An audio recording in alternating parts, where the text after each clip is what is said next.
Welcome to the podcast, Through the Thick and Thin, where we highlight what it takes to be in a successful marriage. We live in a day and time where over 50% of all marriages fail. I believe it's because we're missing something, and in order to find it, I want to tap into those who have been successful in their commitment to their marriage. Each week, we will highlight a couple who has endured a test of their marriage and discuss how they were able to overcome it. Join us in this journey through the thick and thin. Now help me welcome our hosts, John and Mia Ruffin. So through the thick and thin. So when we started this, I talked to my wife and I said, we've been together for almost 20 years and we need to give back some of the tough lessons we've learned. And this kind of idea came out and we're still perfecting it, but I feel like we're really getting somewhere with it.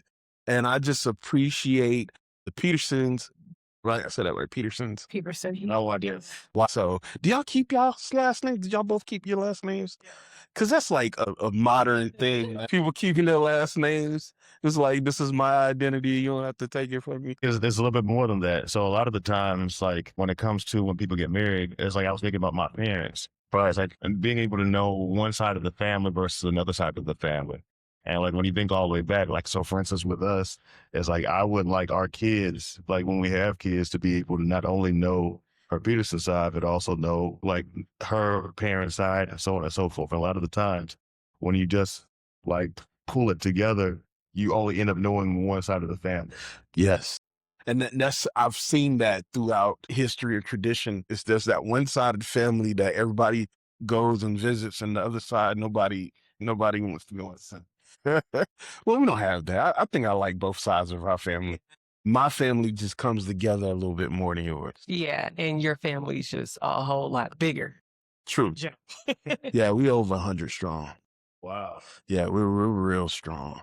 I have, how many cousins? 41. 41 first First cousins. Wow. You were mentioning that at the dinner, right? That like it was just a bunch of Yes. Huntsville. Like where y'all? So out of my group, but our home base is North Carolina, and then there's Florida, there's Alabama, there's California.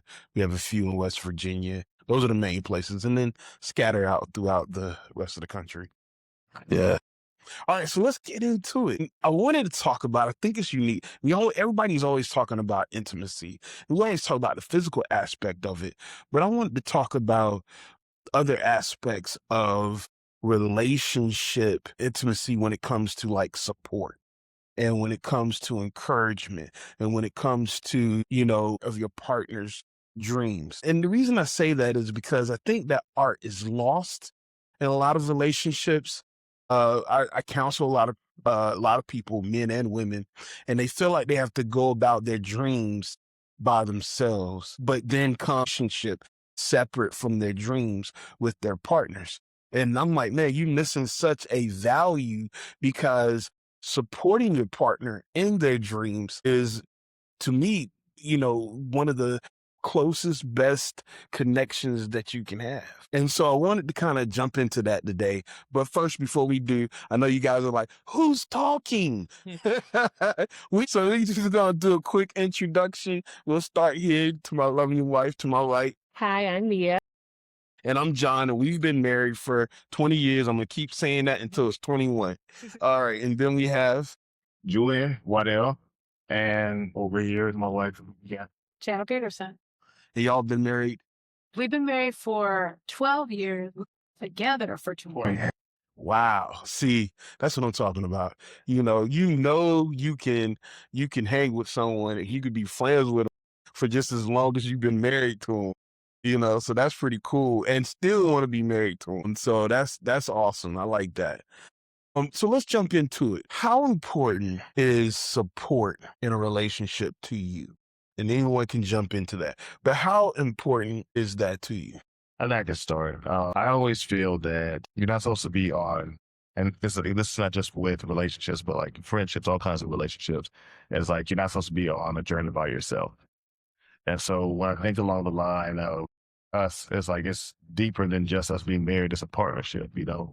And so the thought that always comes to my mind is that we are driving in a car to a destination. And it's like, yes, you could probably go to that destination by yourself, drive by yourself.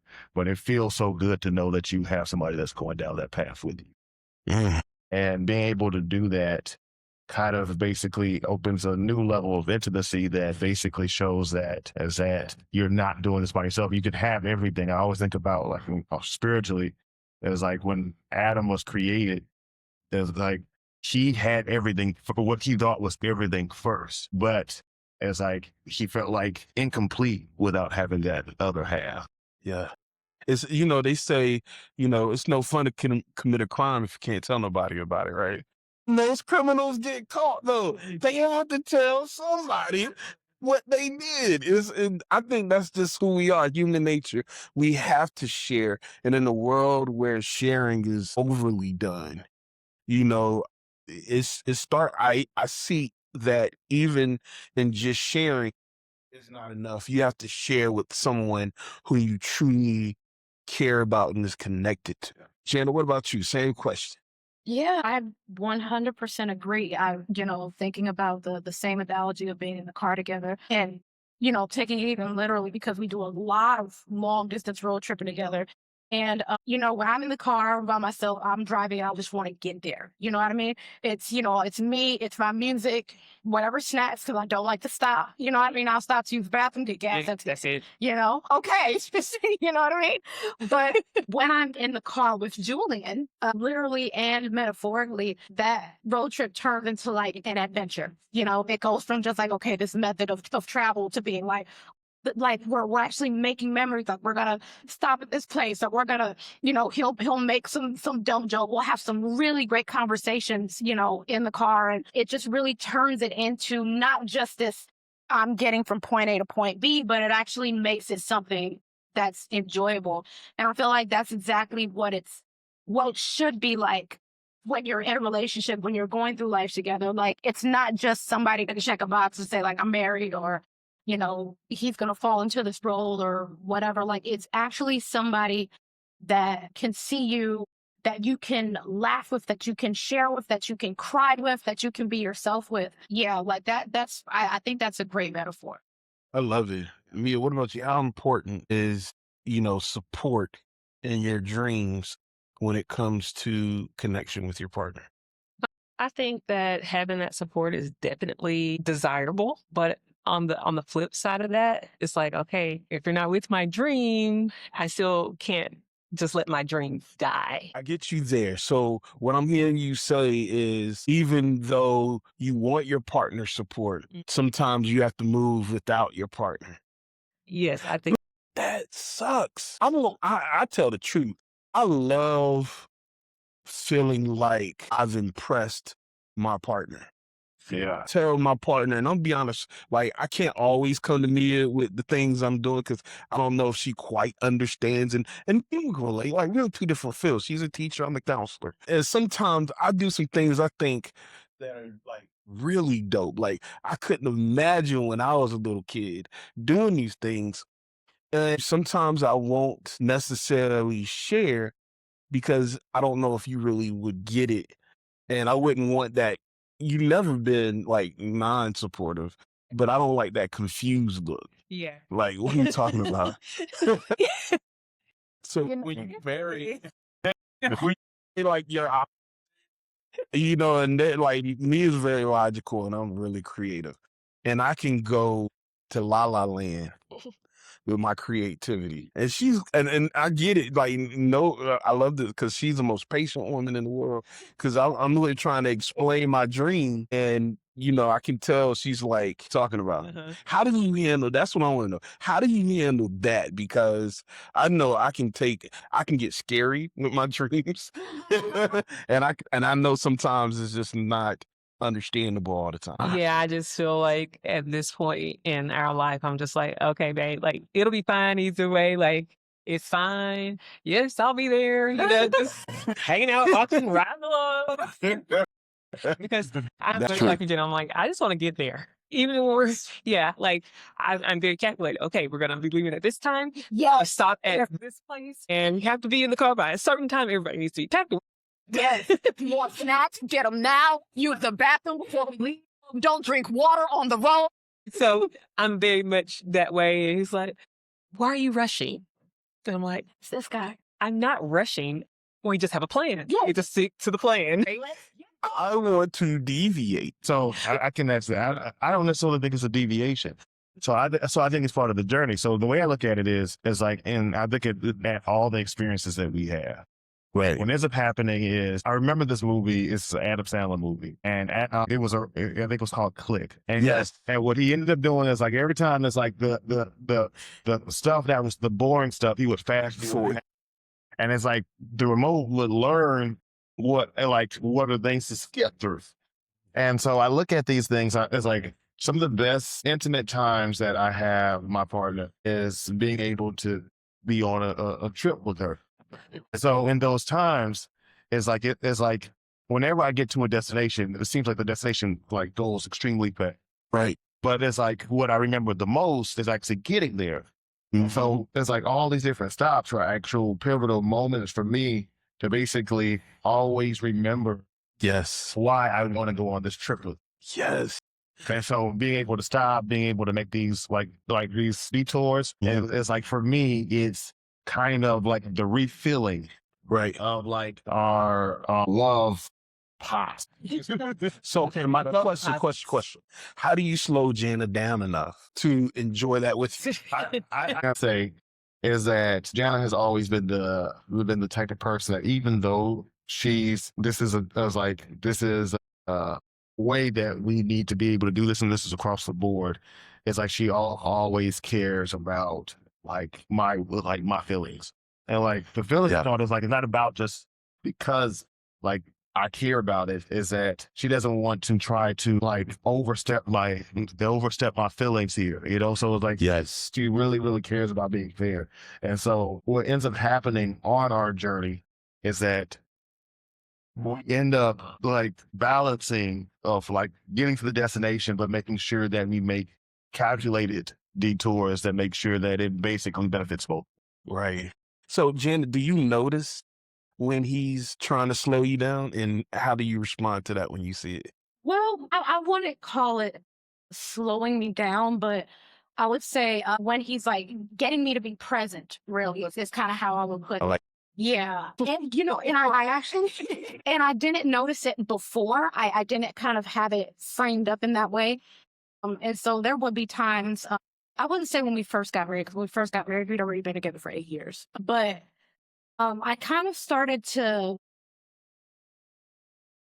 it's kind of like he said, I realized like, this is not about me. This journey is not about me. Like we're both in this car. We're both, to say on the road trip metaphor, you know what I mean? Like we're both in this. It can't just be me all the time, Right. And so it's like, I have to make space for that, And in making space, it's like I realize, oh my God, there's so much merit to this. I still, if I'm by myself, I'm going to go, But I definitely see the benefits like slowing down and breathing and, and even to your point, you guys were mentioning earlier about, when he's talking and he's sharing like his creative ideas and you're kind of like, I don't know what's happening, but because he's extremely creative.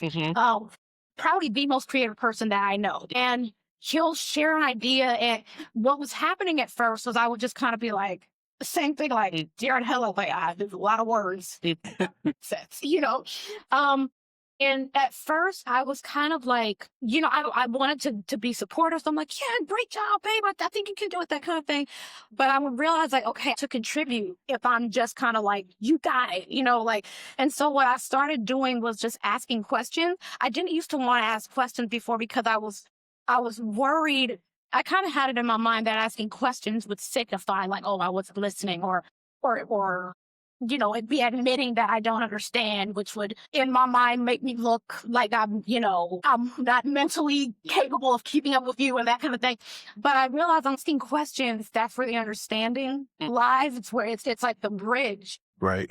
to me and him. He'll say something, I'm like, okay, what does that mean? Okay, so you want to do this. What's the method? How are you gonna? And sometimes it comes across as like I'm trying to logic him out of the idea. Yeah. But I think so we've had to recognize each other's way of communication and what we're actually trying to say. So it's like when I'm asking these questions, it's not to shut you down, it's literally to try to gain that understanding. You said something and it was just powerful. I hope you can say it the same way again. What is the bridge between you two's different communications? Asking questions. So that's a key point. We'll put a little note down at the bottom. But asking questions can bridge the gap between couples who are, kind of on the opposite sides of the pillar. One's ready to go, one's ready to slow down. And I know that's worked pretty well for us in a lot of ways because I know you will keep me in check. You'll keep me grounded. You'll keep me on time because I'll get lost in the mix and then you're like, wait a minute, we got to be somewhere. And that helps me when we communicate. But I think to add to that, and I want you to see what you think about this, sometimes in that communication, we have to stop and consider where each other is coming from. Because when I'm dead set on something, completely forget how you may be feeling. Do you ever feel that as well? Like, do you ever get where you're like trying to communicate something and you get so dead set on it that you forget that I might be coming from a different point of view? Not really. I don't feel like Just that. me then. Yeah, because I think when I'm like just sharing, I'm literally just sharing, and whatever I'm sharing about, you probably have some background about where I'm coming from and why I maybe have made this decision, or like maybe for example, for if I'm telling you something about work or something, like Right. you've had enough experience with me and my job and kind of knowing how it works. So when I'm telling you about something with it and explaining it, like I'm wanting to share, so we could be close and you can understand like why I might be going about doing something a certain way. You have enough experience with me with this subject that you kind of get where I'm going. But what I'm saying is we did something recently and I want to know if you liked it or not. So be honest. It's okay that a million people are watching this. And if you're a million people watching this, subscribe. I need a million followers. We did something that I thought was helpful. And so, with your new position you just got, Okay. we were talking about now in communicating. And in that, we talked about how we communicate. And one thing I told you is that don't just start a conversation with me unless you know you have my full undivided attention. If I'm doing something, don't just start talking because 9 times out of 10, I don't hear you. Yeah, I'll say really well, but I may not really be digesting what you're saying. And so I told you certain cues that you can give me to make sure that I'm listening. First of all, how did you take that? And do you see a benefit in listening to those suggestions? I see a benefit in all situations. Just first and foremost, sometimes it's when you're close to a situation, like we have a close relationship, I might get a little offended by it at first, but I know that you actually really care about me. So Y'all hear that? he cares. Like That's right. I know that you care. So when you are telling me something, even if it's something I don't wish to hear, I can receive it better because I know that you actually care for me and Yeah. you have my best interest at heart. Whereas opposed to if just one of my random coworkers said it, I might just be like, whatever, that's their fault. So do you guys, I guess what I'm promoting is that healthy, authentic communication. How do you feel about that as you're trying to mesh and become one so that you can give each other what we need? I truly believe sometimes you can't assume it's going to happen, but you actually have to be intentional about growing it between the two of you. Or is it osmosis? Because a lot of couples think you're committed to me. You should know what I need now. Can I? It's funny. A couple years ago, maybe like 2 or 3 years ago, we actually realized, we'd been together for such a long time. We thought communication was seamless. And we started to just bump heads and we're like, what's going on? We know each other. We talk all the time. We are excellent at communicating. You know what I mean? And what we realized was that thought process of thinking we had it down is what was like throwing us off. Right. It's like you will never be an expert at communicating. Yeah. You always got to think, Yeah. what is this person saying? Let me ask questions. Let me make sure that I'm being clear and that I'm understanding what they're saying, because at the same time, like we're always growing and we're evolving. Yeah. You know, we've been together 20 years. You guys have been married 20 years. We're not the same Yeah. people that we were 20 we're years not. ago. Yeah. We're not. We're not. Yeah. I don't know about you, Julian. And it's like you could say the same sentence that you said 20 years ago. Yeah. Mean something completely different now. Yeah. And I was thinking not even just in thought process and communication, but, things that we want have changed. Yeah. When we first got married, we wanted children. We want to be parents. I don't want to be parents. Oh, Lord, I don't want to be parents no more. I want to be retired now. I want freedom. So, yeah, even what you want, your desires change. Yeah. You agree with me? I agree that our desires change. Not that we don't want to be parents. We're just tired of parenting. Yes. Total difference. We can see the light at the end of the tunnel. See the light. We have almost got the children grown.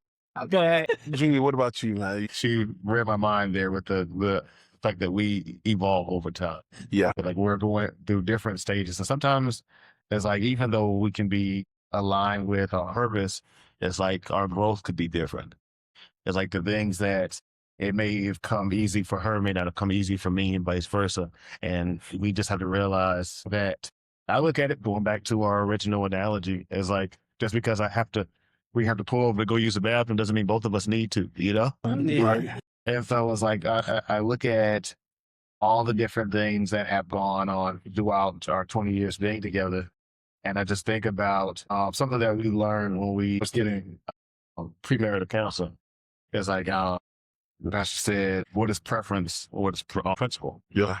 And it's like, it's something that still would like stayed with us, because like a lot of the times when we have this conversation or we argue, or I was like, I don't even view it as arguing. Actually, it's like I more so view it as like, if we as like aren't aligned. Yeah. Like the thing that I think that we do extremely well is that we have said from the very beginning, neither one of us are trying to win. It's like the main focus is about understanding. And being in alignment, it goes into being able to understand what's that other person's point. Yeah. What's the point they're trying to make? Take away the fact that this is not a competition. We're not competing for some kind of award, like competing against each other. Like, so what is it that can get us in alignment? And if we are in a disagreement, it's like, is this disagreement a principle that we're standing on ground for, or is it just a preference that we're just like, you know what? It's like, this is just the way that I wish we would do it. And vice versa. You said something that's interesting to me, and I think it's a point that I want us to capture. No, but in our relationship, it is not about how fast we get to the destination. Is that we get there together, which means, because I fight this a lot, sometimes it's easy for me to just go. Yeah. And just pull you along, like, hey, you see I did it, now come on and enjoy the benefits. It almost seems easier for me to do that, but then and my partner is not as connected to it as I am, even if they're benefiting from it. Like I could start a business and I can make a whole bunch of money and didn't ask my partner to do anything, and then they enjoy the money, they enjoy the fruits of it, but don't understand it, can't appreciate it. And it's not a connective activity versus doing something together and we are lockstep and key and we get there together. I can actually speak to that. I'm going to give an example for this most recent trip that we went on. So Jen and I worked together with 57 Northampton. And 7 Northampton is Jana, plug it. What is 57 Northampton? Okay, my elevator pitch. 57 Northampton is a mental health advocacy organization. We provide free therapy to those without access, and we supplement that by finding fun and innovative ways of teaching mental health and coping strategies to our. So let me just preference that they are bringing therapy to the community. And that is so important. Very fun and innovative ways. We're going to put their link down there somewhere, their website. Please look into it, support, donate, get involved. This is something that should be nationwide. So I love 57 Northampton. You know, I'm a big supporter of that organization. All right, back to, that was our plug. That was our shameless plug. But go ahead, back to what you were saying. So prior to me joining the team, I've always been like supportive of the organization. And it's like, whether it's like being an advisor or being on the board, but it's like, I just recently joined as an actual team member. Yes. And it's like, it was like saying this to say my resume, but it's like, I'm pretty dope at what I do. Say that. There you go. And so, That's all right. as like recently, we were chosen to speak at a conference in Europe, and I submitted what we're going to speak off. And in my mind, I felt that I understood completely what Jana does, and I know what I do. And it's like I had the job to try to blend us together. So I Right. submitted it and was accepted. And I would say up until a couple weeks before, we started to bump heads on it because it was like about what we were submitted, and I didn't understand. From my perspective, it's like we can do this easily. We have this set up. It's like, this is how we're going to do it. And it's like in my mind, it's like, you are a great presenter. It's like, I'm a great presenter. It's like, it should be a piece of cake for us to speak on this. Yeah. And as like as we got closer and closer, it was Jana's spirit. It was a sitting right with her in regards to what we were going to be speaking on. And to me, it's like, I just felt like adamant about like this is going to be a game changer if we just speak on what we submitted. This is what was approved, did not want to budge. Right. And it could have just stopped right there but because it was like Jana felt like it was very, very necessary for us to actually understand each other. Why was it so like important? Why was I being so adamant? But also, why was she so determined to make that change? And what happened is that we ended up changing it. And it wasn't just like, one person deciding it's like, okay, you win, or I win, or so on and so forth. It was us actually talking it out and realizing that Jana made an excellent point. It's like, what we were going to present, although it was really, really good, it's like, in order for us to do what we want to do, we both have to be completely invested. And the way that I presented was only, or the way that I submitted it was only my assessment of what she was able to bring to the table, not what she really wanted to be able to talk about. And so the expectation would have been, we would have got there, just expected her to perform at what I've seen her perform. Right. She was telling me adamantly that is like, if we continue on this path, I will be able to bring my best. Yes. And not only did we change it, she was absolutely correct. Not only was she correct, I think that if we had did it the way that I wanted to do it, it would not have had the impact that we had when we went over there. Right. And it was blown out of the water. And it's like, it starts with being able to understand your partner and understand that this is not just, you can be in the car together, and it goes like with the planning thing. It's like, this is the flip side of the exact same thing. It's like the planning of the trip, right? Right. It's like, when you just like, okay, we're going to get in that car, we're just going to drive, we're going to get there. It's like by itself without taking that other person into consideration. Like sometimes it's like, yes, that worked, but it doesn't mean like, it's like you all are going to have the best trip. Right. And so like what ended up happening is, we had to be able to sync up and actually realize, it goes back to what I was saying earlier about preference versus over principle. This was a preference. I preferred this because it's like, I analyzed the people who are going there. That's my thing. It's like, okay, these are the type of people that's going to be there. This is what they might be interested in. If we talk about this will not align with the conference. But what Jana brought to the table and what she was able to put together, I could not even imagine. And it's like, from that point, everything that we wanted to accomplish, it multiplied because we were both in sync with what we were trying to do when we got there. So my expectations, we went beyond those expectations because Jana was now comfortable with what we were bringing to the table. Right. And, you know, I kind of call it my counterbalance. So because that's happened to me several times. There's so many times I want to jump off the proverbial cliff. with something, and Mia's like, hold on, let's think about it. And if I didn't take time to allow her to influence the situation, there's so many things I would have missed. And I'm almost scared because I was like, I used to be okay when I was single. You know what I mean? Like, I thought I was dope as a single individual. But now I'm thinking, like, how in the world did I make it? It had to be the grace of God. Like, there had to be some type of, I always laugh all the time. I said, my guardian angel probably looks like Arnold Schwarzenegger because they have to be strong. But I was definitely protected, but having someone to be my counterbalance for me has been a game changer in how I operate. So let's change gears a little bit about the support thing. Is it easier to give support than it is to receive it? And let me preface what I mean by this. Sometimes I don't feel, even when my wife is giving me support, I don't feel like the support she's giving me is what I want. Versus when I'm giving support, I feel like I'm giving it to you exactly how you want. You struggle with that because sometimes that will prevent or present this unfair feel like I'm giving 90% and only receiving 10. That I know that's not true. I know that's not reality.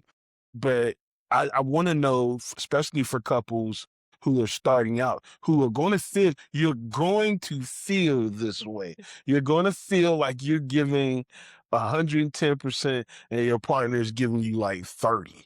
You fight against that and make sure, and sometimes it's reality and we need to check it because I shouldn't be, you only give 10 or I give 10 and you give 90. It shouldn't be that way. But sometimes it's in our imagination too. Like it's the support that we're getting, we're just not receiving it well. How do you deal with that? Well, I think that kind of goes to how your love language and what you like and prefer. Because I know for us with things, you would probably feel more supported if I gave you more kudos and attaboys when I'm talking to you about stuff. And Yeah. because you like affirmation that way. Whereas that's not my love language. Like I'm an acts of service person. So for me, that's what I would probably lean towards in showing you my support. So that might be me showing up to wherever you are and just hanging out and being around while you're doing something. And that's me supporting without me ever saying, good job, go get them, the attaboy and vice versa. Like if you were to be like, oh, that's a great job. Like, okay, are you coming? And just figuring out what your partner preference is with that. So do you give your partner their love language, or do your partner need to understand your love language? You try your best to give what they want. You try. But it's good to understand Yeah, so when that their love language. right, Yeah. they default and do something that, is more along their line of love language, that's how they want love. So that's naturally how they would show love. Right.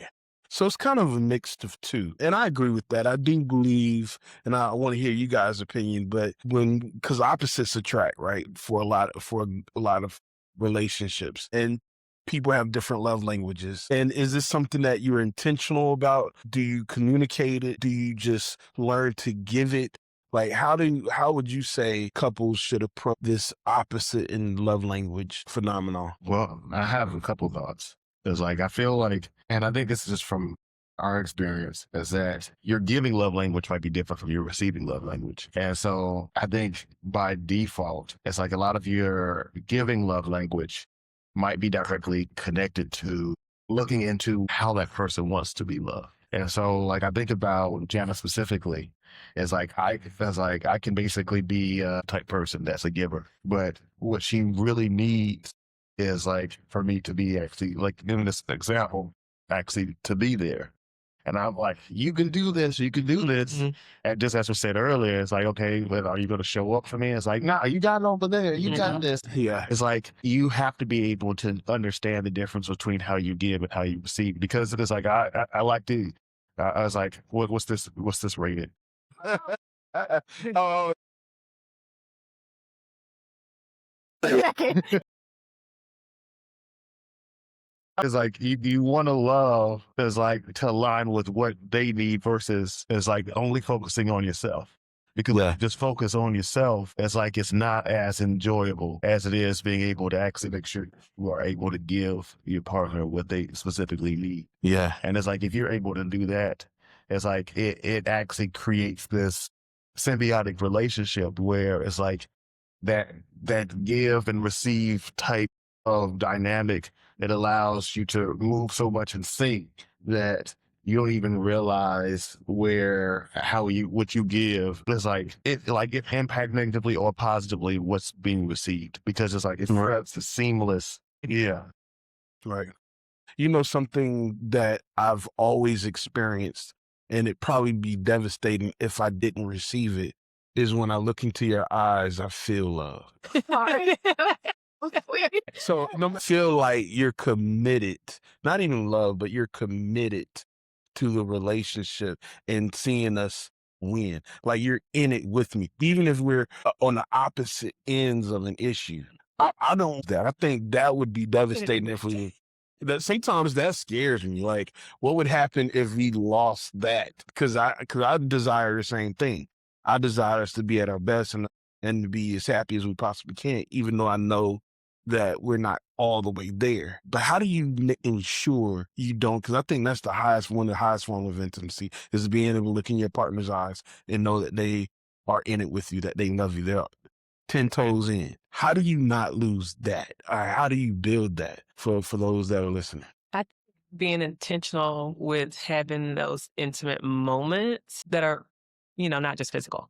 So like one thing that I enjoy that we do is like pillow talk. Okay. Pillow talks out there.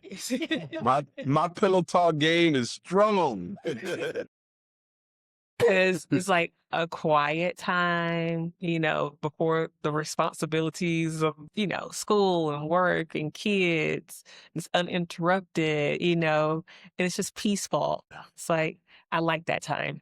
I love it when we're able to eat dinner together because our schedules are so super busy. We probably only actually both physically sit down and eat together at the same time for dinner, probably like once a week, Right. maybe twice, Like, I'm like, man, we can do this every day. I was there for a while. We were trying to get healthy. We were exercising together. Yeah. You gotta do better, Like, man. it was like, yeah, like this is what it should be. And I think that those times strengthen our relationship. And I just want to add non-negotiables. So, and I know Mia's ass is when I come to bed, give you a hug and a kiss, but sometimes you're asleep. So I don't want to wake you up. I'm like, I don't care. But for the most part, we do not leave the house without giving each other a hug and a kiss. Like, I don't think Yeah. if you do that, I'm calling you because something's wrong. Yeah. That's not a preference. Yeah, it's not a, right. And so there's some things that I know that just reminds me that we're in this fight together. What about you guys? What are your thoughts on that? We definitely have some non-negotiables.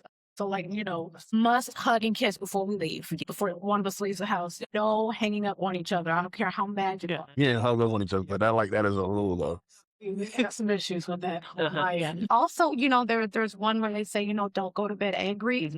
We actually don't subscribe to that. It's like you take the time that you need, like, you can go and so the non-negotiable is like, give me space, like trust that I will come back. We are going to talk this through, but I need space to process this. Right. So yeah, those are just a few of our them. I'm sure that I've missed several, but yeah. Right. But keeping that gleam in your eye, Yes. is that a personal? I think it's a personal choice because I've dated a few people, and I probably say maybe out of the girls I dated, which is a very small few, very, very small few, very, very small few. 30 years ago. Years ago, very, very small few. Some whose personality type just did not fit the narrative of, when we riding, we call fair weather riders. when you ride bikes, fair weather riders, those are the people who only ride when the weather is right. And then you got those riders who will ride when it's wet, snowing, 0 below. They just love ride. I've seen them riding, in the cold with all suited up. You and one other person was probably the only people I knew that wasn't a fair weather rider. And I think that's something that's just innate. You just have to make sure that the person you with is not a fair weather rider. If they're breaking up with you 3 or 4 times and y'all are dating, fourth break up with the same person. But I'm telling you, if will be dating you and they're breaking up with you 3, 4 times, run for the hills. They're not gonna stay married in the marriage. I also want to add to that on the other side, like be with somebody that's not searching for rain all the time. You know what I mean? Right. That part is important. Yes. I'm a ride or die, but are you trying to kill me? Like, you're trying to kill me. I mean, And I don't through thick and thin, but you like thick. Someone to drive me crazy. I've seen those too, man. Those crazy relationships that Crazy love. I'm glad I don't have to do that. We're not that much. But they must be fun because people will stay in them. Is crazy relationships really fun? I've heard about those relationships, and what they say is like, gosh, don't go over all this. You may want to cut this out. No, hey, you keeping everything in. Like constantly like arguing, breaking up together, the fighting, Yeah. it keeps things fresh. You're always on your toes. Those people that Yeah. like they need It's not boring. Yeah, you know what I mean? Yeah. Like that it's more so that and like the addiction to that feeling is Right.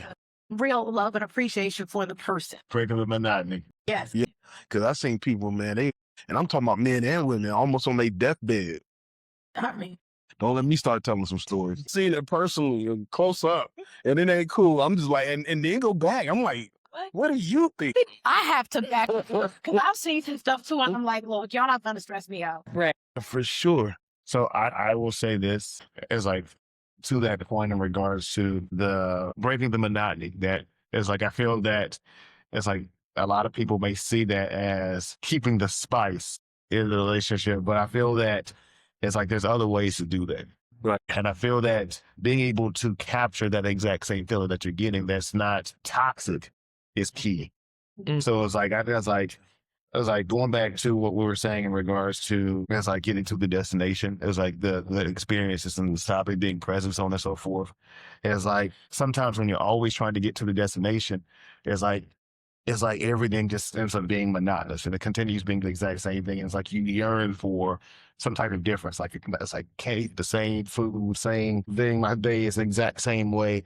And it's like what you end up searching for is how, like, you can be considered chaos, but it's not really chaos. It's basically being able to find a new path to tread where we can have the safety parameters where it doesn't ruin the relationship.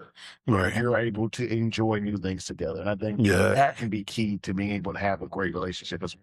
Right. New adventures. That is a healthy way. So I know as soon as we kick the kids out, we're exploring. That's gonna be our new adventure, man. We're getting an RV and we're going every state in the 48 state. We have to rent one for Hawaii. But we go RV. Okay, so we wrapping this up. One takeaway you would leave with a up and coming couple about maintaining intimacy. Now we get physical. Everybody understands the physical one, but maintaining these other aspects of intimacy. What tool would you give an up and coming couple? This is something that's been on my mind since this conversation started, actually. And I think it's actually, probably most relevant to that question. When we first got married, I would say it's maybe like a week after we got married. We had a conversation where we decided, like, I chose you, you chose me for life, which means like I understand myself, you understand yourself. From here on out, my job will be to understand you and your job will be to understand me. So it's like whenever we argue, whenever we're just, it's just a regular day, whenever we're looking for ways to like surprise each other or, they're going through something, I wonder what they're going through. Like we have kind of shifted our minds from thinking about our own point of view and try like, what does this person need though? Like, what does he need? He seems like he's having a real rough day. What does he need? Or we're not seeing eye to eye. His perspective. Let me put myself in his shoes and being able to see things from his point of view and kind of like reverse engineer things, in his direction has really, really helped me. And it's helped him as well to really do things that help the other person feel understood, that make them feel safe and seen and loved. And I think that right there is intimacy. If it's not laying the ground for intimacy, that's actual intimacy. Is like, I can truly 100% see you and Yeah. understand your experience. Man, that's so powerful, being able to see your partner. Yeah. I get you. I feel like it's like that was the selling point early on before we even got married. It's like, I remember something I was extremely interested in. And it's like, she showed so much interest in it that it's like, it just was a game changer for me.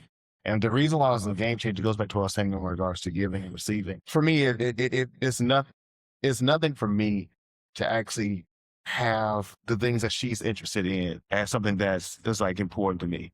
Like if I see something, like I saw something today and I said, okay, I got to do this with Jen off the bat. That was the first thought that came to mind. It's like, when it's like the second, like, it's like you see it, it's like the first thing's like, not yourself, but like, how can I do this? Is like, I could have done that already, be taken care of without even thinking about it. So it's like, it allows me to be able to pour all into her because I know that on the other side, she's doing the exact same thing. And I recognized and realized that early on in our relationship, when it didn't even have to be like that. Yeah. So important. What about you? I think as far as intimacy, a tip or a nugget I would leave would be to be intentional about creating time and space to be intimate with, just things that y'all enjoy, like how I enjoy pillow talk, like protecting that time. You want to come down and play the game with me? Yeah. All right. I got its controller ready for you. For me, it's kind of like that military slogan, no man left behind. If you were moving without your partner, you're moving towards a breakup. You're moving towards destruction of your relationship. Take time. It is not about getting where you're trying to go. It's about going where you're trying to go together. And so I can't leave you behind. If you're not moving, I'm not moving. And we don't move until we figure it out. And for me, I think that's probably one of the most powerful ways to not move away from each other. Okay, through the thick and thin. Man, I'm telling you, there's a lot here, man. We're going to keep at it. We're going to keep hitting it up. Please like and subscribe and share. I know, guys, you're probably thinking like, but I really believe in sharing nuggets that are going to really help some couple. So let's get it out there to as many people as possible. Please help me. Don't forget about 57 Northampton and what they got going on. We're always highlighting really good businesses and people who are doing things in the community that can change the world. All right. Until next time, we'll see you later. All right. Good. After 20 years of marriage, we have been tested and we have endured. We cannot predict what the next 20 years may look like, but we are sure that we are better together and that we know how to make it through the thick and thin. See you next time.